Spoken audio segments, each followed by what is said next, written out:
Yeah. Welcome to another episode. Not just any episode. Beyond the Veil, an unusual podcast. Your host, Jay.Drewz, Jay.Drewz, 3692 at symbol behind the youtube.com / join us. Be a part of the action, part of the movement, the truth movement. Shout out the truth movement. Swable Room Media. Shout out Black Sun Shaman, my co-host here today. Shout out to my other partner in rhyme, The building. Mr. Ray, aka Handsome Mandela from the Deeper Dives Dialogue Podcast Unlimited. Shout out to all the supporters. Thanks for being with us today. We're going to kick it off for you. Yes. What's going on, my brother? All is well. All is well. Ready to get these people pointed in the direction of their estate today.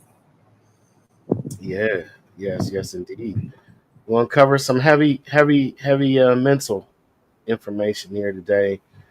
Data for your processing, pleasure, challenge, and dominance. So, yeah, man, we're going to deal with the reset, the reconstruction, the repeat, or the restoration. We're going to be talking about,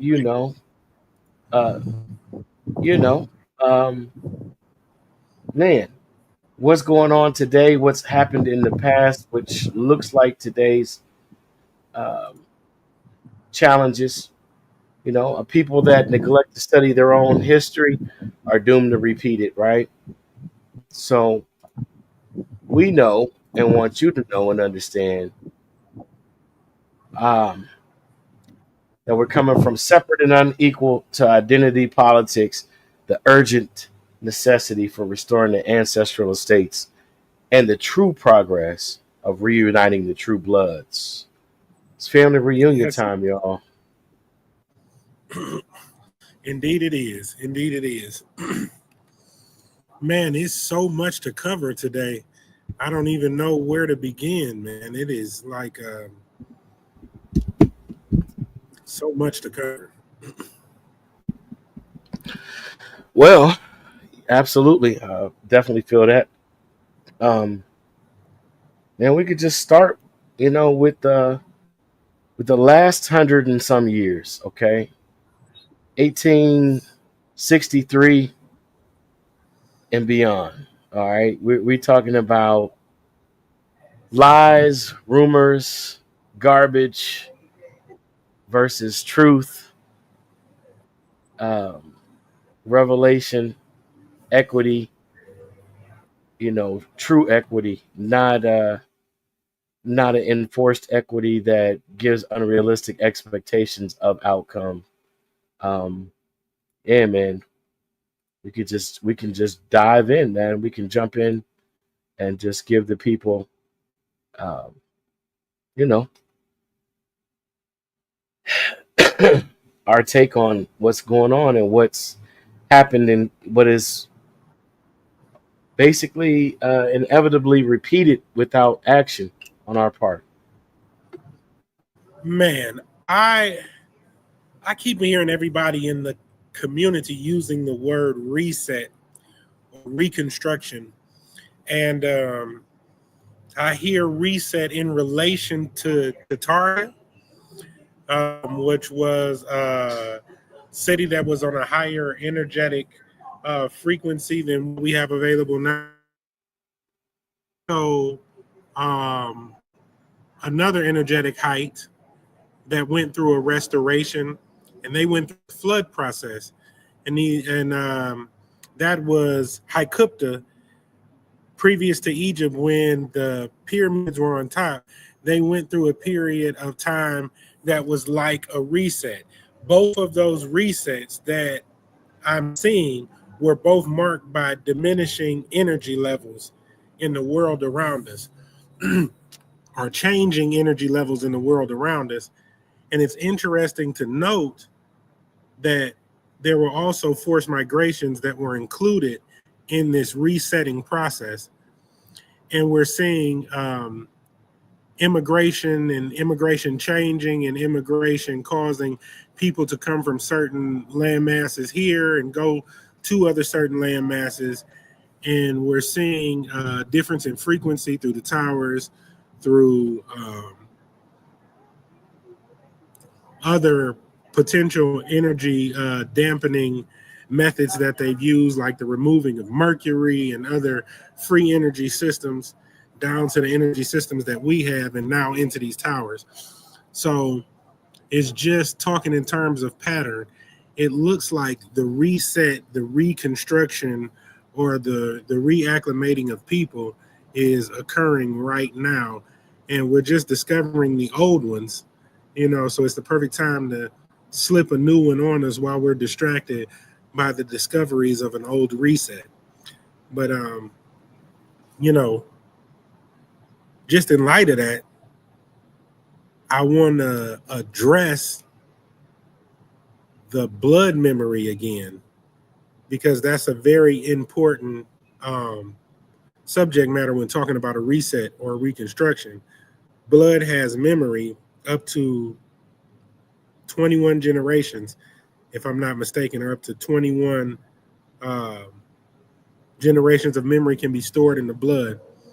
So when you have information like that stored in your blood over time in a specific location, you'll be born with inherent memories that correspond to the location that you're at and can be affirmed by you traveling there if you and your family remain in a specific location. If you're moved from that location, then your genetic memory doesn't look like genetic memory anymore. It looks more like daydreams, fantasies, or imagination. And that is another part of the reset, and involuntary resets. And now I think it's leaning more towards voluntary voluntary reset this time around. Mm. So, in other words, are you saying that we have not only a stake in this thing, that we have a strong say, a controlling interest, if you will?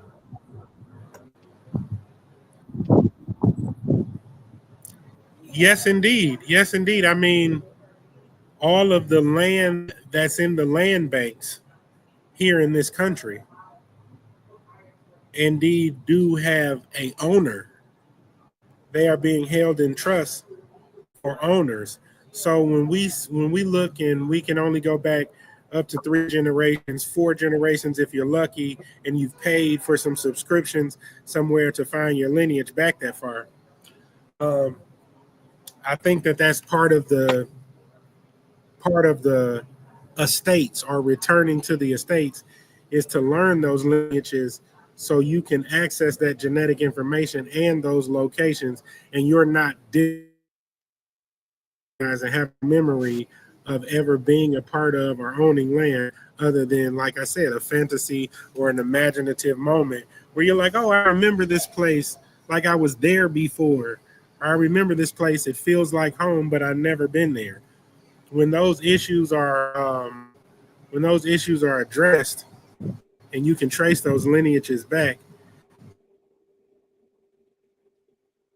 into the restoration of not just your identity, but your identity, your land, your memory, all of the things that we lost in our fall.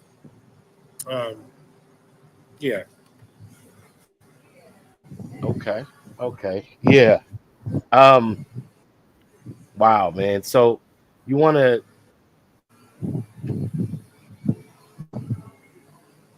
let's go into a little bit about what hasn't happened in the past, right? what we can change about the factors that have been shown as predictable, the patterns that have continued on, and how we can break that cycle. And there's one simple word that you and I were discussing, just a couple of days ago when we first, decided we were going to go ahead and present this information. Um, Restoration. In the church, we hear it as revival, right? So what happens is when you have an invasive society that comes and superimposes its imagery, its mindset, its colonial intent, and its pervasive uh, programming for colonization, there's never really a consideration of restoring restoring the former accomplishments, or restoring the monuments, restoring even the way of life of the people who have been invaded. Are you able to hear me? Yes, I am. Yeah, I can hear you. I can hear you clearly. It's moving a little, but I can hear you. Uh-oh. You dropped all together now. All right. Yeah, I had stopped There you speaking go. too. Let's. There you go. Okay. There you All go. right. Yeah. So yeah, the restoration is the way that you prevent the reset. There's not really a need for a reset. What are we resetting? Okay, ultimately, if you're resetting, you're starting over from square one. You would go back to the original way, the original republic, in our case, right? Um, so I looked up some things, and I found an interesting video, short. We do not own the rights. This is for reactionary purpose.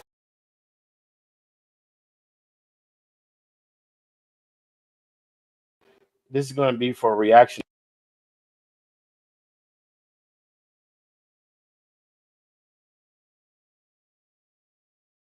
And then I wanted to just add this on too.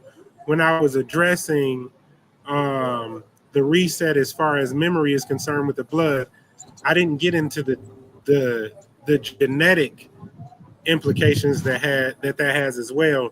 There are spots that the genetics take on, and there are specific architecture that is made to mimic those genetic forms. And those genetic forms are determined by where you're located. So not only when we're forced migrated to a new location, do we have to reacclimate ourselves to the land, but and develop new genetic memories.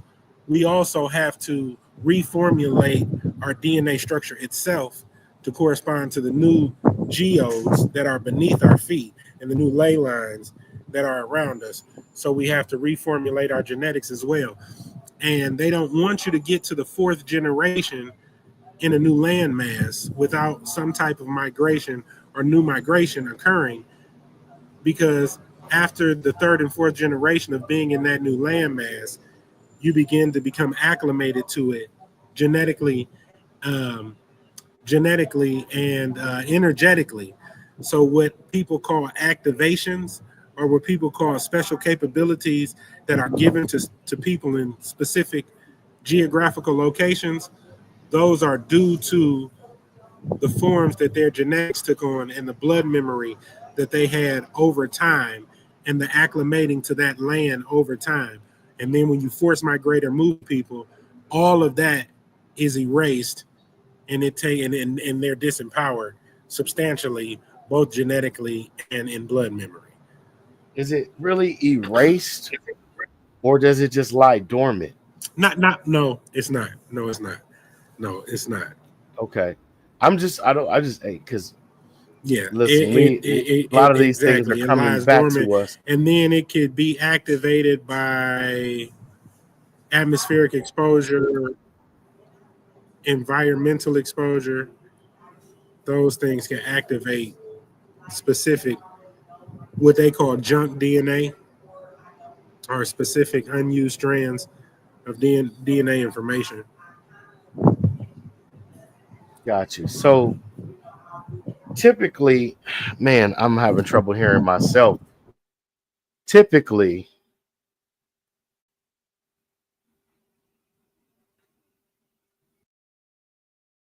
I hear you loud and clear. I hear you loud and clear. so typically, um, those who have some type of spiritual plan or mastery, it seems, uh, usurp the control over these places, and they utilize the people's blood as keys to unlock the dormant potential that was already stored. Um, and I'll give an example for the audience when I present this. Um,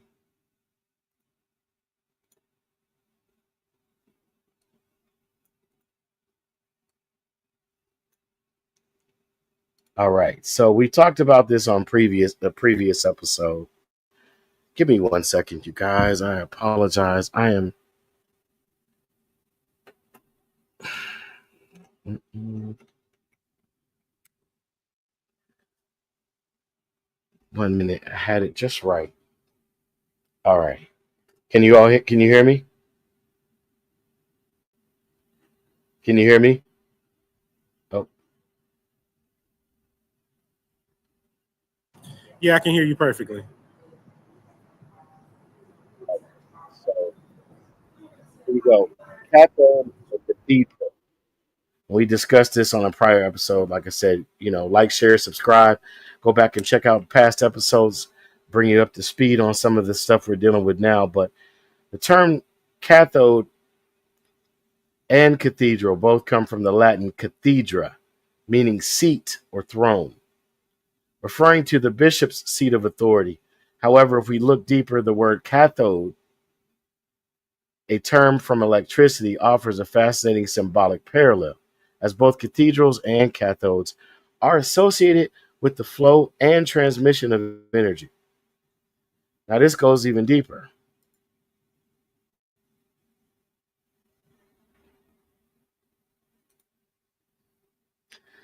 Once again, we do not own this information, but this information has obviously been explored by others who are seeking further truth and understanding. So, hedra, kata, down, to sit or to be seated. Rose windows. We showed you the cathedrals before, and we're showing you how the different architecture represented bloodlines, okay, family lines, familial connections Yes, that, indeed. that traverse through generations. All right. Now, in this architecture, there was a term, and I had difficulty doing the search again. I had all this information saved on my one of my devices, and for some reason, re, really almost impossible to relocate the information. But if you look up the word Mulinyan and then the word Muliyan without the G, Mulinyan deals with an eggplant, which deals with a slur that was used allegedly by people of Roman or Latin descent towards the swarthy skinned people, also known as Moors. Another term, Muliyan, represented a Gothic form of window making or architecture utilized utilized by the Moorish builders to bring in angles of light or the angels into cathedrals, chapels, churches, right? All those C words, cathedrals, chapels, churches, which all deal with varying degrees. The difference in the term denotes the varying degree of light that can enter in the structure. I want you all to consider that, and I want you to research that for yourself and see where it takes you. Anything you want to say on that, T? Only that there's also architecture that directly refers to family lineages, like Memwellian architecture and different family lines. They have crests, they have seals, they have architecture that specifically is applied to their family. And then another layer to this is these genetic designs can also be seen in crop circles, and these crop circles can be considered to be created by the magnetic ley lines of a particular place on the planet. So if the planet was laying down a calling card for a specific genetic type, then a crop circle would be the method that was used to lay the calling card or to send out the bat signal, for that particular genetic type or genetic structure. Um, yeah, I just wanted to add that on. So that would be another unfortunate happening with forced migration is that, that restructuring of DNA. It used to be frequency exposure. If the effects of radiation can unravel your DNA, it can do damage to your DNA. Well, the Earth has its own resonant frequencies, and we say damage, but it can do damage, it can do healing, it could do general formulation. What I mean is, your body is predominantly water, and whatever frequency played to it, natural or synthetic, has a direct effect on molecular structure.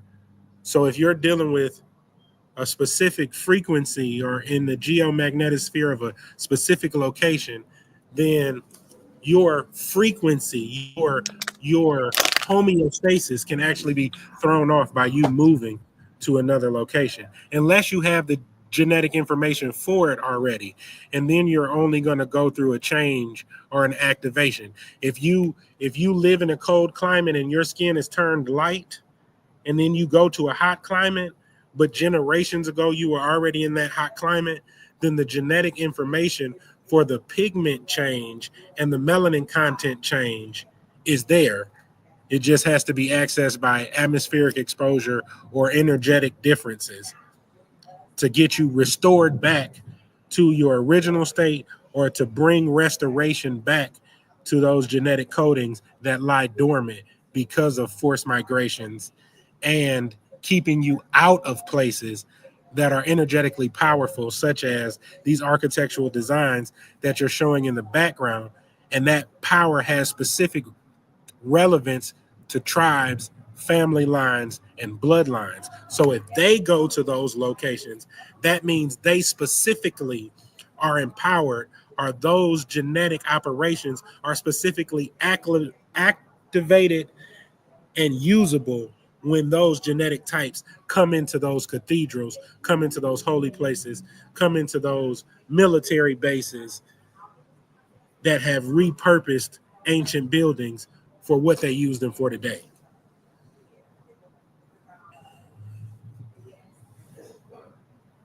Indeed, indeed. So I wasn't expecting us to go here.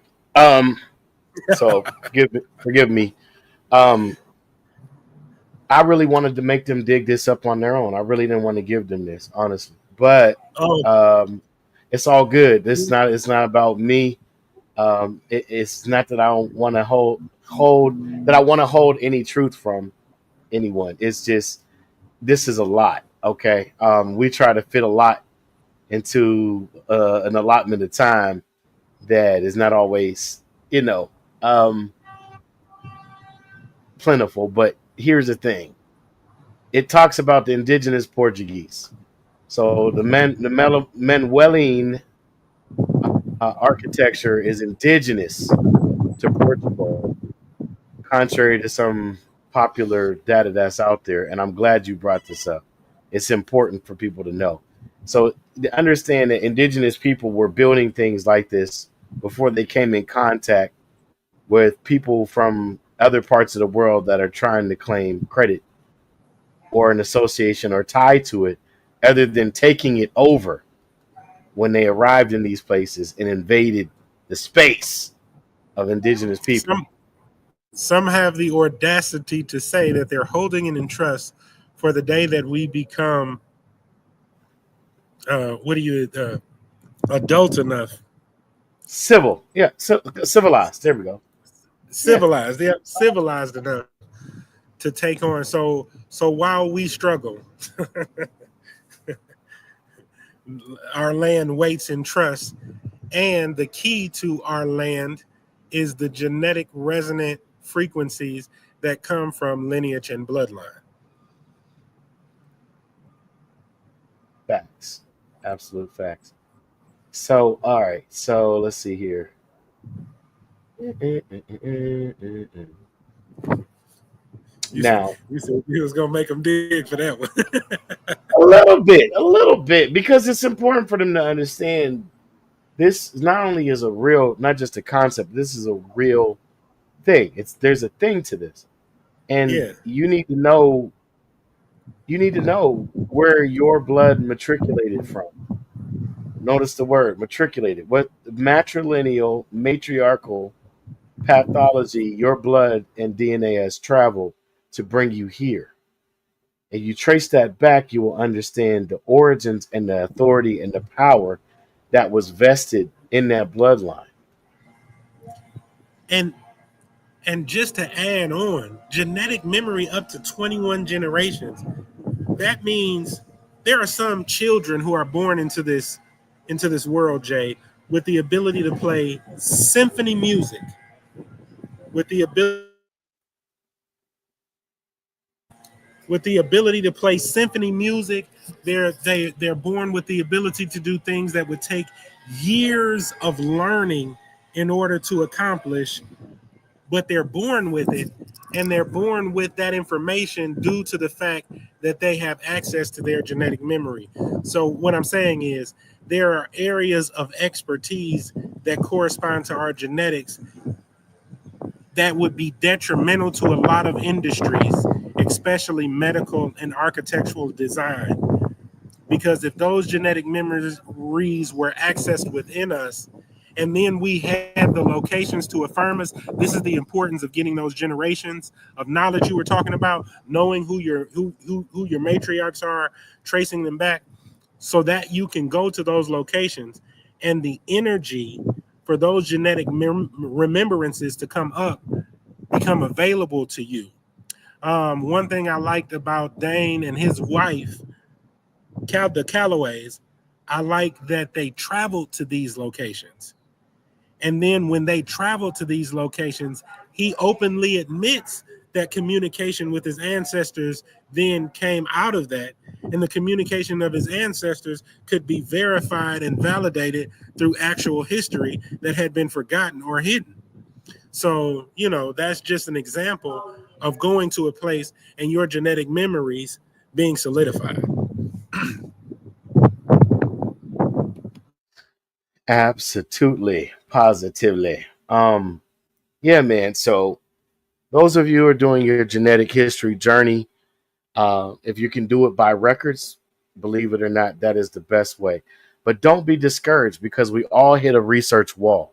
Even if you're having an ethnographic researcher do this for you, even if you're having an ancestry, uh, not an ancestry DNA, but an ancestral genealogist, whatever title, ethnographer, through your local library. A lot of people choose that route. Understand that they're going to hit a wall going back to maybe about between 5 and 8 generations.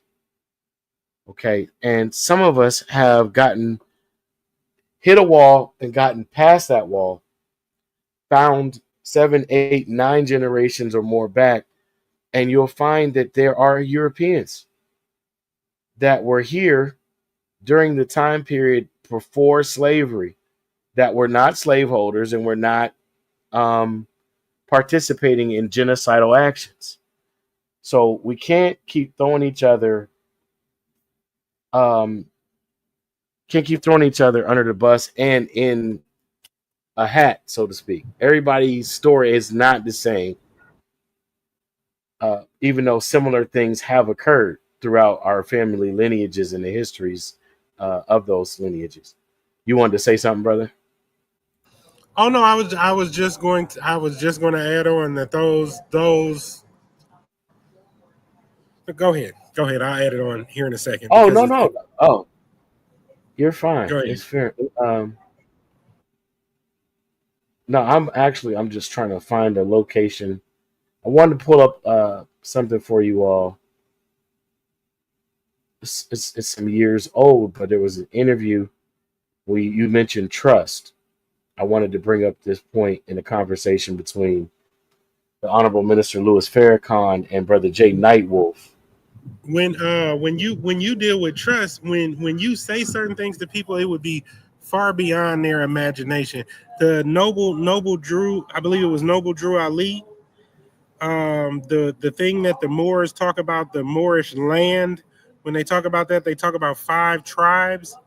I know that you got the Bay, and you got I think one of them was Lee, but there's 5 tribes. I'm not sure what they are. There's 5 tribes. When Noble Drew Ali stood up for that land, the territory included all of Canada.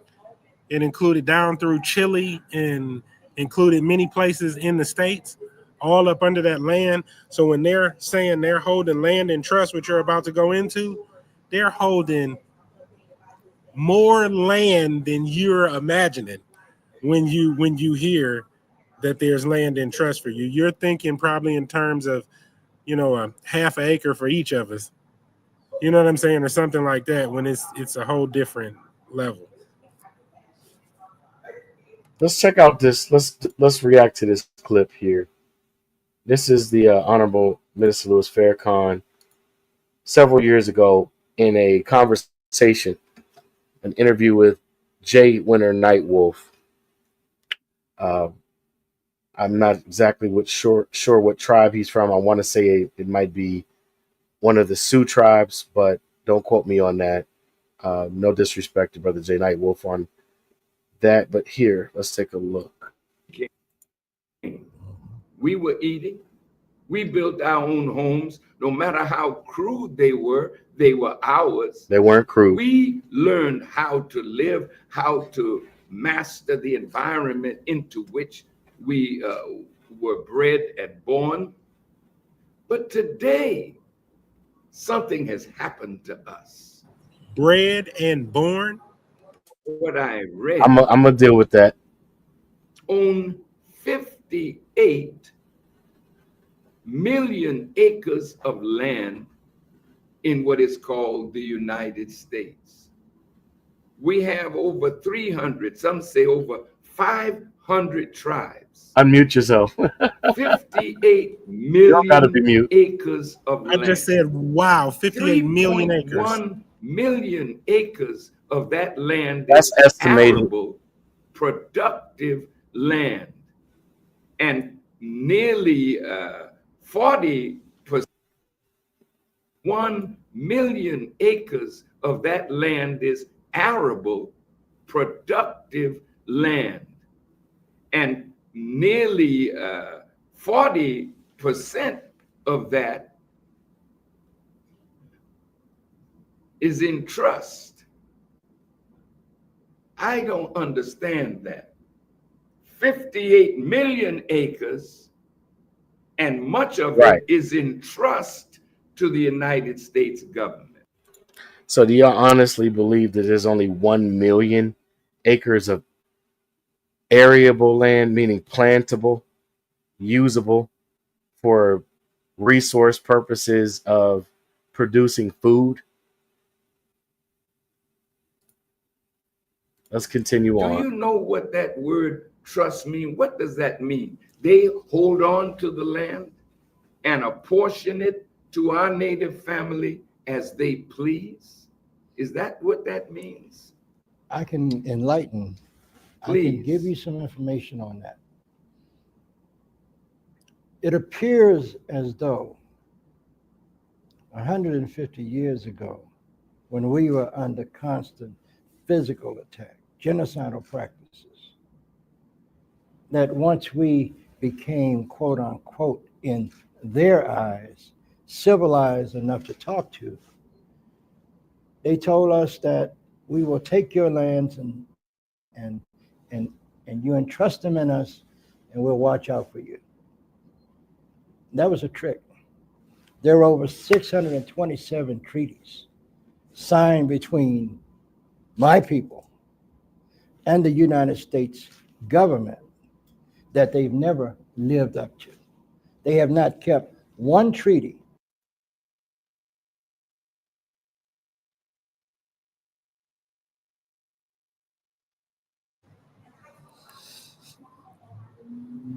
Did you hear that he tied the expertise to them being born and living there? 30 miles east of East St. Louis, called Cahokia. We would send our representatives from all 1,200 nations every year to sit in conference with each other. They did not have democracy. They did not know what democracy was until they came here and saw what we were doing. Their United States Constitution is not theirs. The Iroquois Confederacy from up in New York, 6 nations. So, is he a Moor? Did the Moors Nah, cross over? I'm sorry, did the Moors cross over from Siberia? nah, I don't think that was the Moors. Was that the Moors? I don't Are, think are the so. Moors are the Moors the Central Asian people that contracted or verbally agreed with our ancestors to squat on the land? Wait a minute, was he saying that the squatters built the Cahokia, or Cahokia was already here, right? That's what he said. East It St. was Louis? already here. Yeah, Okay. All right. Just yeah. saying, because he's not a clearly he's not only of Siberian or West Asian or Central Asian ancestry. I'm speaking of Brother Nightwolf. Brother Nightwolf clearly is of indigenous stock as well. Would you assess Yeah, based yeah, yeah, upon? yeah. Yes, I most mean, he definitely. he. I believe I've heard him state such. So now, yeah, I'll play a little bit more, and then we'll possibly move on. Let me see some here. I just would like to add, I would just like to add the ones who are implementing and carrying out this forced migration, sometimes forced and sometimes tricked migration, like when they give you black and white instead of attaching you to an actual name, lineage, land, and then they give you laws, bylaws, and scare you in courts and things like that to keep you out of your land. But who's implementing the processes of these migrations? Who's going into these indigenous cultures, discovering their information, and then giving their information to what will be the governing body that comes in after the military? That is the Jesuit. I just want to just continue to. That is the military order of Jesus Christ that is conducting those migrations, that is running those orphanages and all of those different things in all of these third world countries, and migrating these children in accordance with that. And then prison is another method by which these forced migrations can occur. But okay.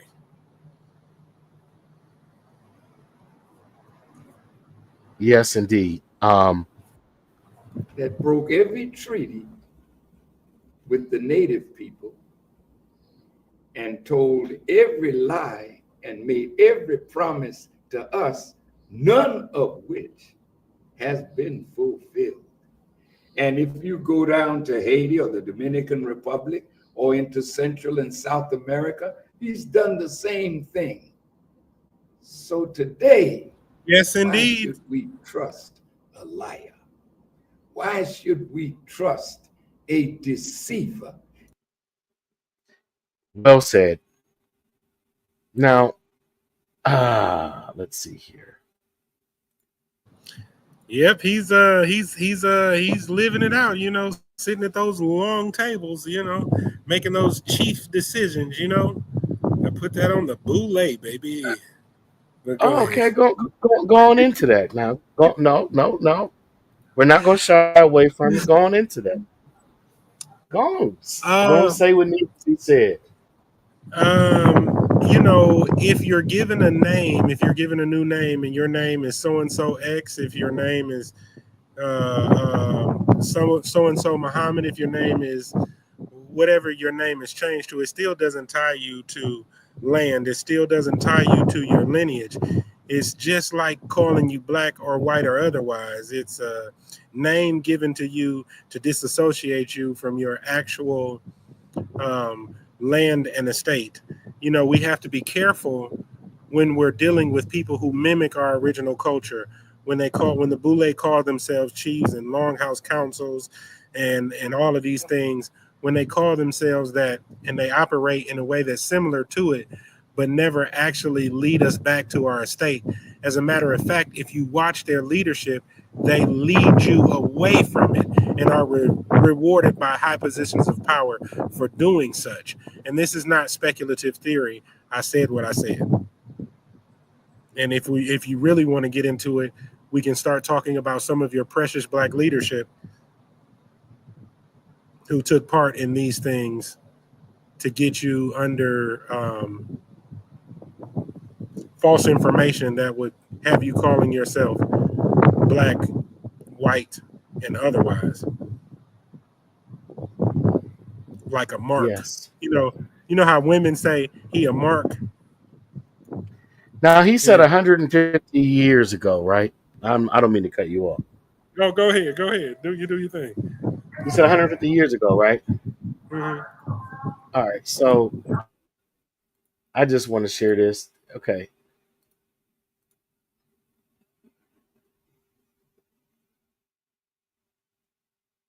$150 years ago, 1875, June of 1875. Now, 152 years ago, that's why I'm bringing this up, 1873, right? So just a little over 150 years ago.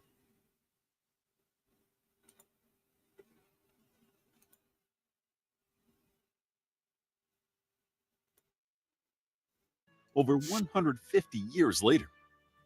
War rarely fixes anything.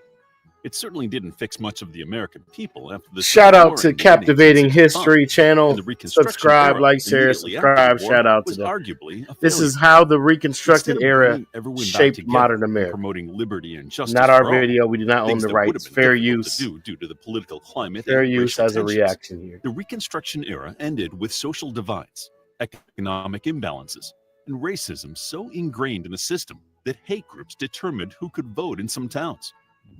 But where did the Reconstruction era go wrong? It started out with the best of intentions. The Civil War had hard for everyone.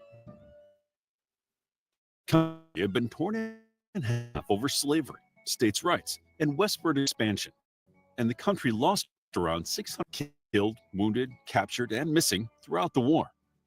When the North finally won, the strain of the war had built resentment on both sides. The North believed they were morally superior and blamed the South for the loss of life and the assassination of Abraham Lincoln. The South blamed the North for ruining their economy and destroying their farms and cities, which meant there was widespread hunger and homelessness. The South was bitter, and although Reconstruction tried to mend the gap, it only made the bitterness worse, and it still lingers in American culture today. Of course, Reconstruction might have been more successful if Abraham Lincoln had actually implemented it. His vision to bring the country back together started with his Emancipation Proclamation. I wasted hundreds on curly hair hacks when this is what really worked. Sorry I had about wavy that. hair that was just dry and damaged from Reconstruction efforts fell to President Andrew Johnson. He Pay believed attention, very y'all. strongly in states' rights and thought the southern states could control their own Reconstruction efforts. Although Johnson did push for every southern state to ratify the 13th Amendment as part of the presidential Reconstruction, he had to sell it to them. which means that the white supremacists in office legislated and enforced much of the Reconstruction laws. They could determine who had the right to vote, and they demanded that the freed slaves return any federally granted land to the who had the right to vote. And they demanded that the freed slaves return any federally granted land who had the right to vote. And they demanded that the freed slaves return any federally granted land to the previous owners. Although the National Congress fought who had the right to vote, and they demanded that the freed slaves return any federally granted land to the previous owners. Although the National Congress fought President Johnson every step, who had the right to vote, and they demanded that Are we talking about federally granted land from the previous trust? That's the reason why I kept hitting that repeat. Astute observation, brother. Yes, we are talking about that. We are absolutely talking about that. And in fact, that's the key. Federally granted land.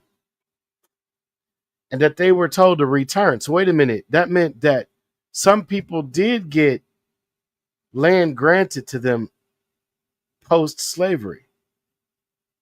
It also means that somebody's revising history, going back and changing it to meet a narrative, because what they're calling white supremacists was the Democratic Party. What they're talking about abolitionists was the Republican Party. Then they claimed the Republican Party was split into two factions. Now here's the question. Why would you accept a confederacy back into a union when that confederacy were traitors that had gone against the Republic? What kind of transactions have to take place for those people to let certain shit go? In other words, what Elizabeth and Fernando funded Christopher's voyages. you mean Isabella? You said Isabella. Elizabeth, but yeah, Isabella, yeah. Isabella, See, we're talking about after that, right? Mm-hmm. Mm-hmm. And these people are all related. I mean, Isabella and Ray Fernando, or Ferdinand and Isabella of Aragon and Castile, were two small, insignificant provinces within Hispania, also called Al-Andalus, that was controlled by the Moors. So how did they even get word out if they were controlled by the Moors? It sounds like complicity all around. And it sounds like it's still a black face with a white mask on, in control of everything. Even with the narrative in Reconstruction, it's like, okay, so you had a presidential Reconstruction.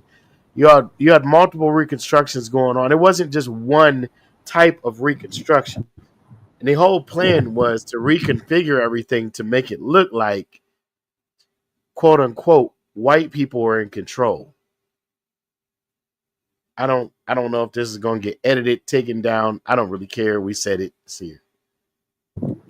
I mean, all they really are in control of, if you want to be honest about it, is the 3.5 square mile area called Washington, D.C.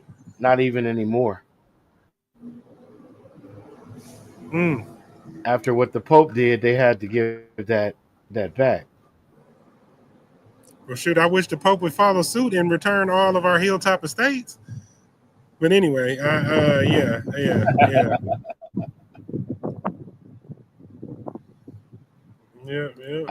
Yeah. So then the 10% plan he mentions, right? Let's look at this. December 8th, 1863. The 10% plan, 2 years into the Civil War. In 1863, and nearly a year after signing the Emancipation Proclamation, President Abraham Lincoln announced the proclamation of amnesty and Reconstruction, or the 10% plan, which required 10% of a Confederate state's voters to pledge. So only 10% of their population was required to go along with his plan for Reconstruction to rejoin the Union. So 10% of the voters voted yes, they could rejoin the Union. So now we're looking at Texas, California, Florida. It's always been rumored to have the ability to secede fairly easily. I don't want to say easily, but fairly simply from the Union. We have the mention of territories within these acts, right? Several territories, et cetera, et cetera. And then, let's not forget the most important part, Indian removal, okay?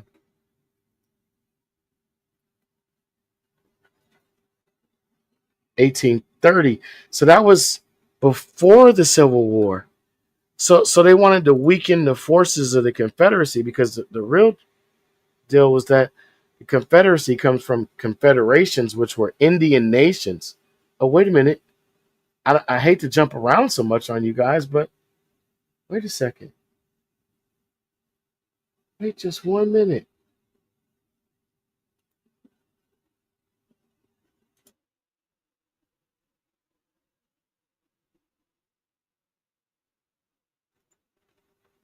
$1,200 nations every year to sit in conference with each other.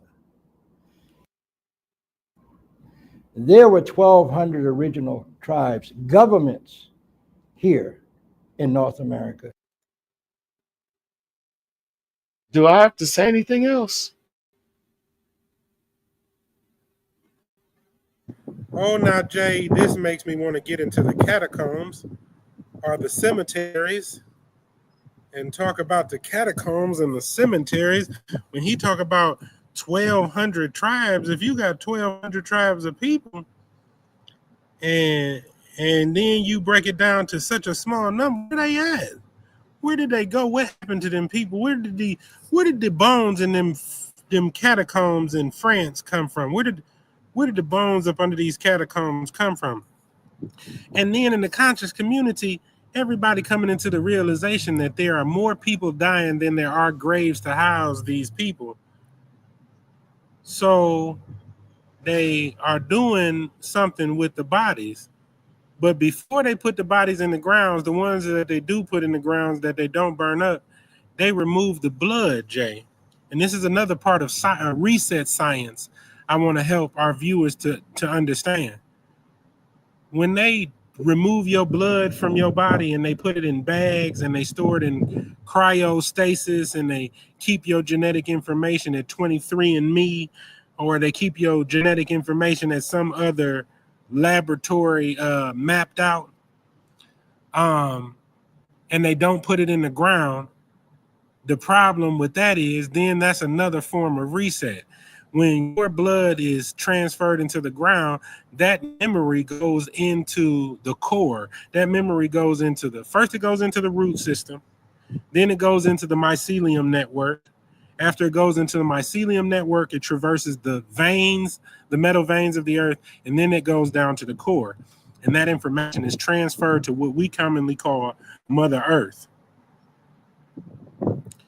But if you take the blood out of the body and you destroy the blood before it ever makes it to the ground, then you can give whatever narratives you want to the energetic systems of the earth in correspondence to how you present the blood and how you present information in blood and how you do your rituals and how you groom people and how you set up blood memory to look a certain way.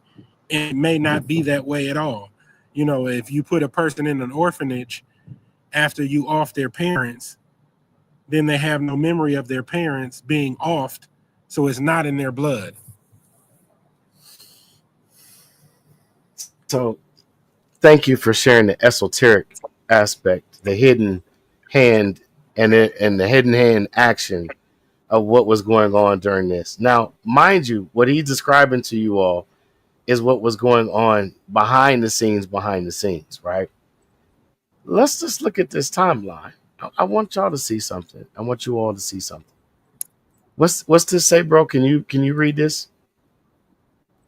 The Indian Removal Act was signed into law by President Andrew Jackson on May 28, 1830, authorizing the president to grant lands west of the Mississippi in exchange for Indian lands with existing state borders. A few tribes went peacefully. A few tribes went peacefully, but many resisted the relocation policies. So what did they do to the people who resisted the relocation? So before we get into that, look at this wording. Authorizing the president to grant lands west of the Mississippi in exchange for Indian lands within existing state borders. Authorizing the president to grant lands west of the Mississippi in exchange for Indian lands within existing state borders. A few tribes went peacefully, but many resisted the relocation policy. What parties does that say, brother? Can you read this also?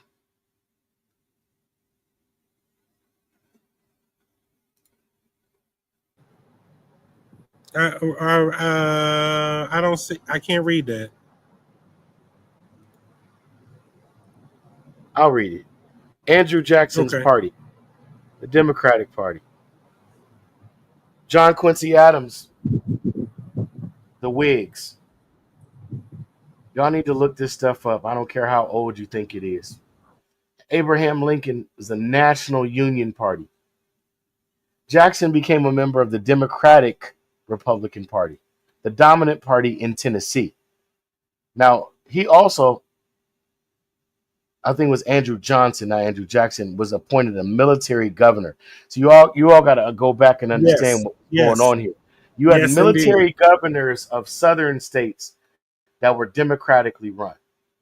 So this is the democracy that you're defending, some of you. All right, this is the democracy you're speaking of without knowing. He was elected as a delegate to the Tennessee Constitutional Convention in 1796 when Tennessee achieved statehood that year. He was elected to be its U.S. representative. Wait. Why would they need a U.S. representative within Tennessee? If Tennessee was within the United States, why would you need a United States representative? Who elected him?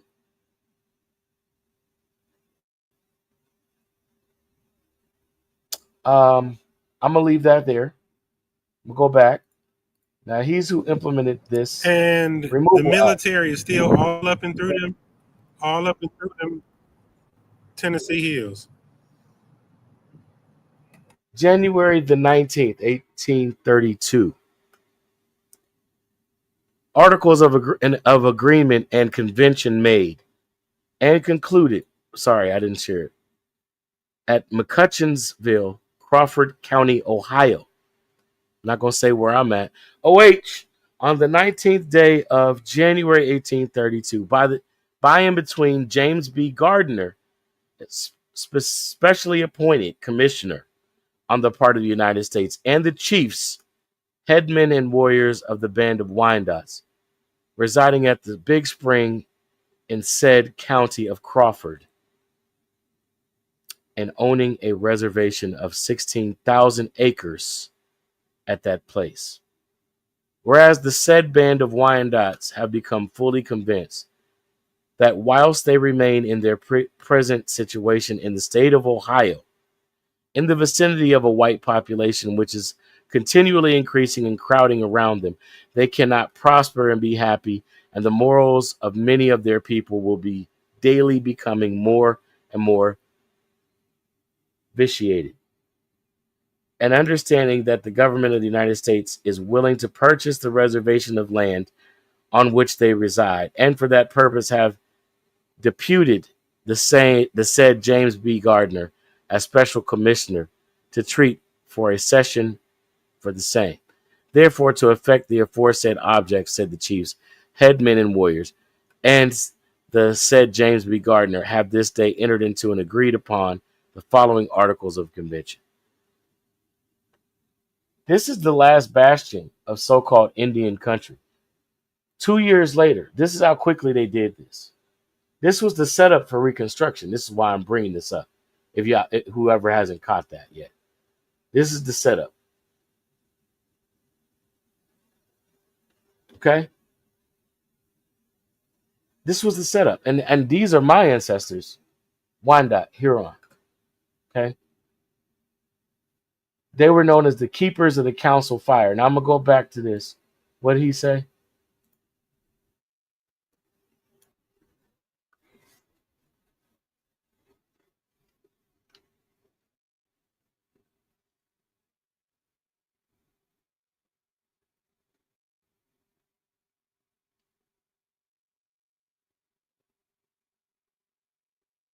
Years ago, when we were under constant physical attack, genocidal practices, that once we became, quote unquote, in their eyes, civilized enough to talk to, they told us that we will take your lands and you entrust them in us, and we'll watch out for you. And that was a trick. There were over 627 treaties signed between my people and the United States government that they've never lived up to.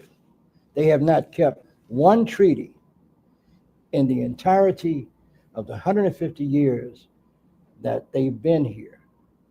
There were 1,200 original tribes, governments here in North America before they got here.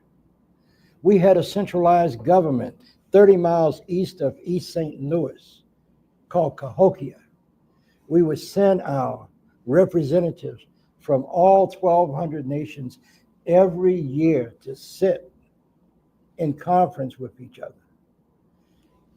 They did not have democracy. They did not know what democracy was until they came here and saw what we were doing. Their United States Constitution. That don't sound like primitive savages to the me. Iroquois Confederacy from up in New York, 6 nations. They had the Great Law of Peace.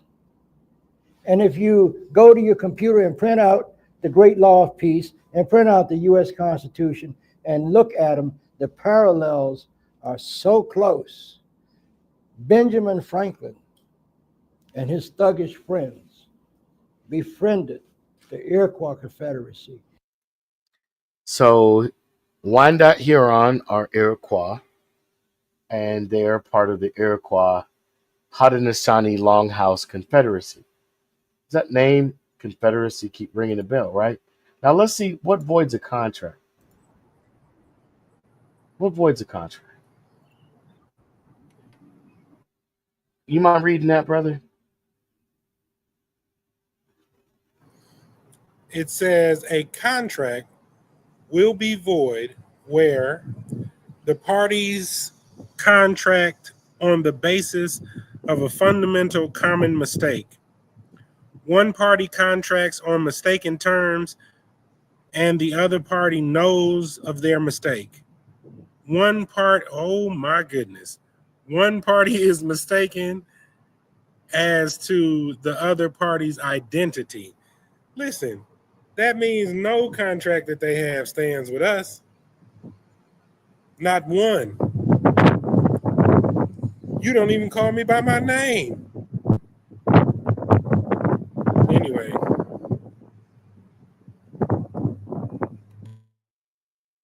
So if we're not civilized, if you take that to I'm not even gonna, that's non-disclosure. If they don't disclose, if they say you're contracted to pay us, but they didn't disclose that your coupon is a valid form of payment, then the contract would be voided by those standards because they never gave you the information to tell you that you could use a coupon in a remittance type of way.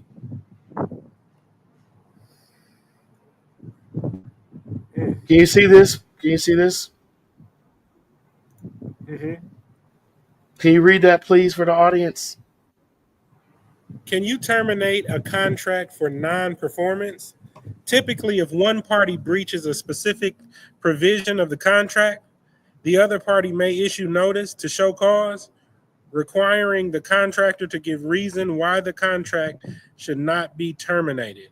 If the party fails to show cause or the reasons are not satisfactory, the contract can be terminated.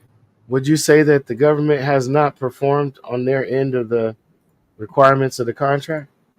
Isn't that what he just said? Not Isn't that what we've already yeah, that is read, what we already know? yes.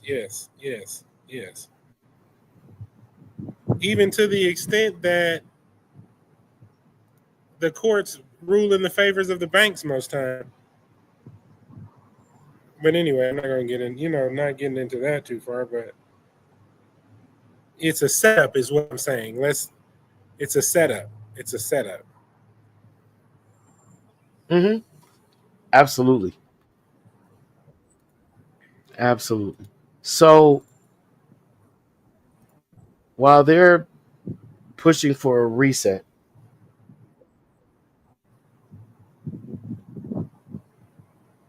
we should be pushing for restoration. And we should be pushing Yes, it's towards direct. the rescission of signatures that were placed on documents, knowing full well that they were not being offered to be signed in good faith, because they knew good and well that after they received the signatures that they were going to say, well, we don't have to uphold our or perform on our end of the contract because they're uncivilized. They don't fully speak our language. They can't really write their name down in our language. We can't really have an agreement with you because, well, we've usurped control of so-called government responsibility, as if there weren't already 1,200 nations, as he spoke of, coming together with the keepers of the council fire to negotiate terms with one another about the apportionments, allotments, and allocation of land.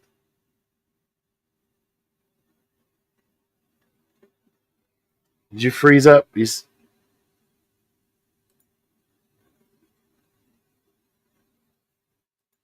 Think his camera. There you go. He froze up for the second there. You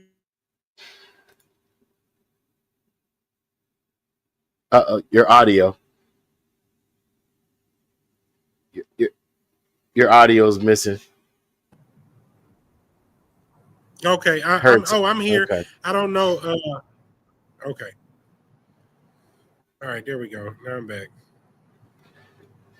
I'll be right back. I need to plug in a power cord. Just give me a second, you all. Okay. While he's doing that, I want to address another aspect of this reset, and that's energy. We went through power and how power. There are different power points or grid locations in the world where power is available naturally. One of them is the Grand Canyon. It has places where there's electricity in the air. In some places in Venezuela, the lightning strikes that happen there are off the charts. Hundreds and hundreds of them can happen on a consistent basis. When these people talk about being powerful, powerful is a word to do with energy.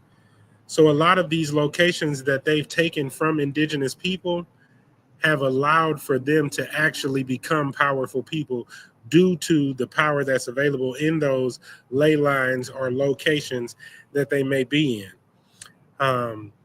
Those frequencies and electrical powers can be brought up several different ways. They can be brought up through the veins of the earth. They can be created by the geodes or the crystals inside of the earth or the stones inside of the earth. They produce electrical fields and magnetic fields. So if you got structures in Tartaria, and you got structures in Haikupta, or which later became Egypt, that conduct energy. If you remove the people who are in them, who located and built these structures in correspondence to energy, they are a powerful people. If you remove them from those structures and then you place yourselves in those structures, you can then pull from the power sources, the natural power sources that they were utilizing to be a powerful people previous to your invasion. Vatican. Yeah. I mean, this rabbit hole goes down so far. The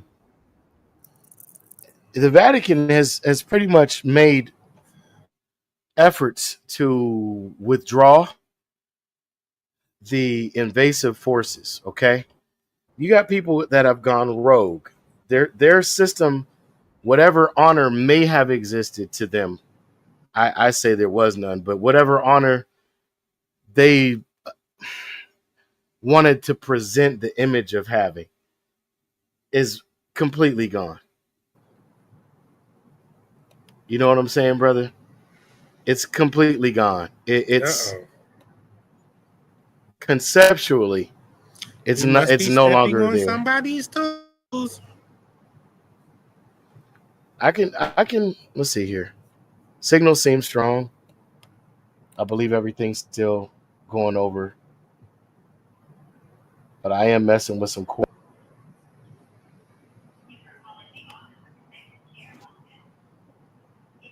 All right.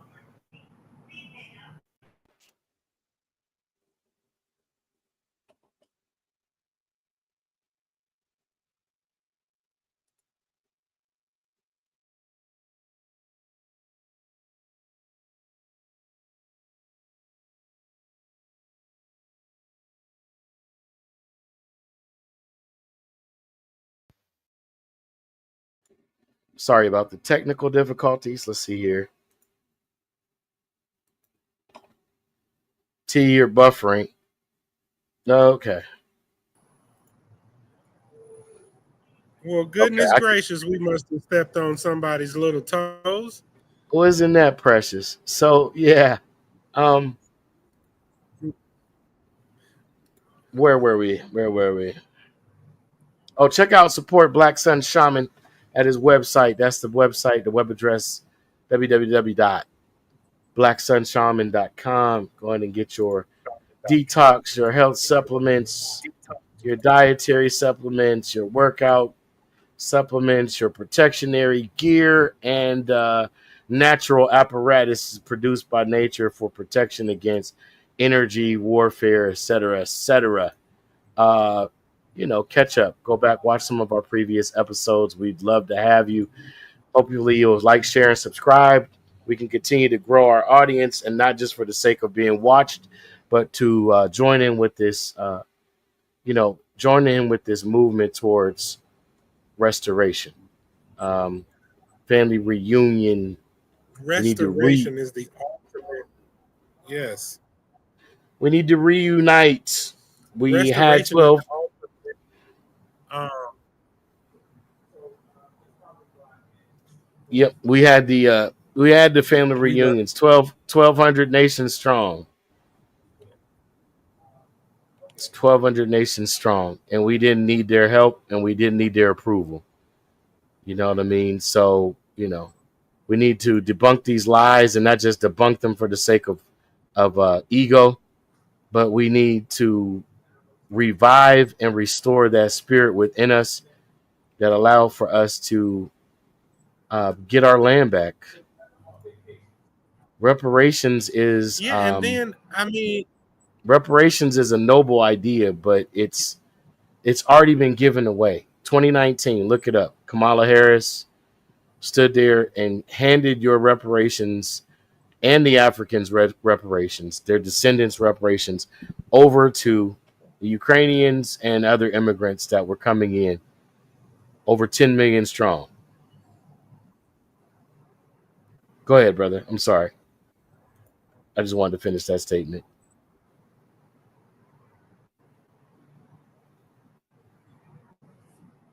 Go ahead, brother. Can you hear me? Yes, I don't. It's got a little bit of a delay, but I just got to say this: your first step to Yeah. restoration is tracing your matriarchal lineage back at least 4 generations, and make sure that you accomplish that, so that you can get headed in the right direction to restoration. If you can make trips to where these matriarchs are from, that would be helpful in genetic memory restoration and power restoration. So, and that'll also help you to get acclimated to the land, to discover where you want to be, to discover what's beneficial for you as far as farming, as far as your family is concerned, and stop looking at a way to slave for what's yours. We have got to stop doing that, because by us slaving for what is ours, we in turn build up foreign estates instead of our own.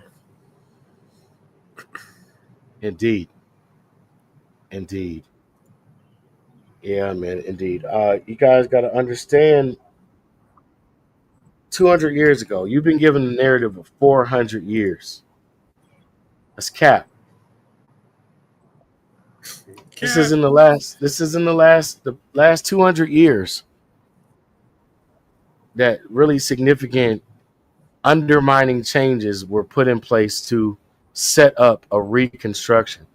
They literally had to reconfigure the grid, like my brother is telling you. And they created sociology, psychology, and anthropology to study your spiritual ways, your cultural norms and mores, your values, your language, okay, and your God source. They did the same thing to the And African. They did the same thing to the East Indian. They did the same thing to the Australian indigenous person, the Aborigine. They did the same thing everywhere. And for those who think that a reset might be a good thing as a choice or an option, I want to give you something to make it so plain that you, even a child, can understand what I'm about to say. If the heights of our medicine, the heights of our architecture, the heights of our mathematics, the unrecreatable mysteries of ancient architecture,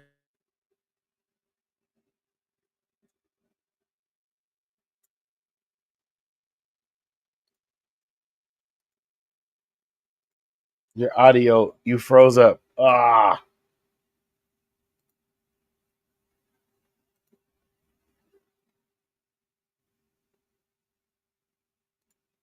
um, um, moving in a you direction that is progressive. you got to go back, brother. You froze up for about 30 seconds. Oh, I bet. I said that um, you have to go back to these.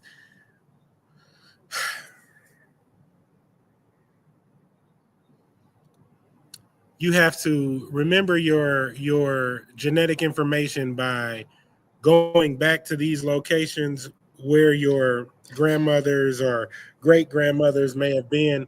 So the type of information that is unadulterated and written in the tablet of your heart, the blood records, that type of information can be accessed, because we definitely know without a shadow of a doubt that they will lie to us. Um, and I suggest that you do it soon, only because of the way that the frequency thing is going on with this reset. Something that I don't know if they had the technology for in the last 2 resets previous to this one, but now they can tap into your mind, they can tap into your heart, they can play frequencies to your genetics directly. And we don't know what type of effects those have. So you want to get fortified, powered up, and remember as much as you possibly can to restore those estates, or to go back to those estates in some type of way, form, or another. so that you're not just like some sheep led from gate to gate. You know what I mean? That you're not just, working your entire life and ended up in an early grave because you think you need to work to supply for your family land, and you think you need to pay bills in a certain type of way, and you have no knowledge of your true identity and the fact that you already have land and those bills are taken care of. You want that information to be restored so that these, what we call generational curses, which are really time loops, which are really retold lies, which are really self-governing behavioral patterns, don't continue to be implemented. And this time we address it and we move back to the restoration of ancient estates. Now, this is what I said when they blocked me out last time. I wanted to beat around the bush to get to it, so they couldn't just block me again. When you get to those ancient estates, they're more advanced in architecture. They're more advanced in mathematics. They're more advanced in science. They're the wonders of the world that cannot be recreated are of ancient origin. So this is why you want restoration, not reconstruction or reset. This is why you want restoration, because the best is the original, and there's nothing yet created that matches or is equal to its grandiose origin. Can you see that? Absolutely, brother. You telling them exactly what the plan should be, the action should be. Can you see that? Yes, I can. Okay. So there was a revolution in 1832, the same year that the Wyandotte were forced to sign a treaty because of overcrowding. They didn't win a war, y'all. There wasn't a conflict that brought about a conquering. This was an overcrowding situation, which of course was a tactic, I'm sure, that was employed. Okay. All right, thank you, man.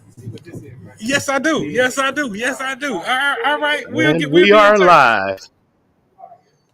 And we are live. But yeah, no, 1832, y'all, the Coal Rebellion. Coal Uprising is one of the most well-known revolutions against the British government. So the treaty that was signed here in 1832 was for the American government that was formerly British folks that wanted their independence allegedly, from the crown. Yep, but they lived in complete autonomy also under their traditional chiefs. But this changed when the British came. I think I can rest my case safely here. But yeah, that's Reconstruction, y'all. That's a reset. That's the redistribution of wealth. It is not coming to you unless you seize it. There are parties going on that you're not invited to. And even though I'm using it slightly out, what you might think is out of context, I'm using it in proper light, because that is how these type of clubs and organizations form. People invite you to parties, gatherings, and then they pick your brain to see what you know and what you don't know, and what you're interested in, what you don't have an interest in, and then boom, they recruit you.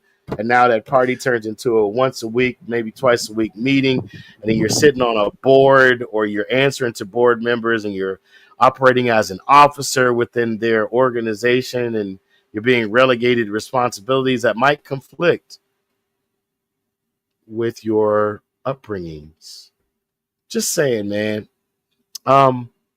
Yeah. They need masons and architects for the reconstruction. That's all good. That's all good. It's time to return to the original architect. Yes, it is. And to show them how this thing is done, man. They're playing. They are playing. We're supposed to been way further advanced than this now, working in perfect resonance with nature. But we on the way back to restoration. Absolutely. Man, just wanted to mention there was a Bombay dog riot in 1832. Same thing. Like if we look at each other's history, stop playing this game that they got us playing with each other. We understand that restoration is the answer.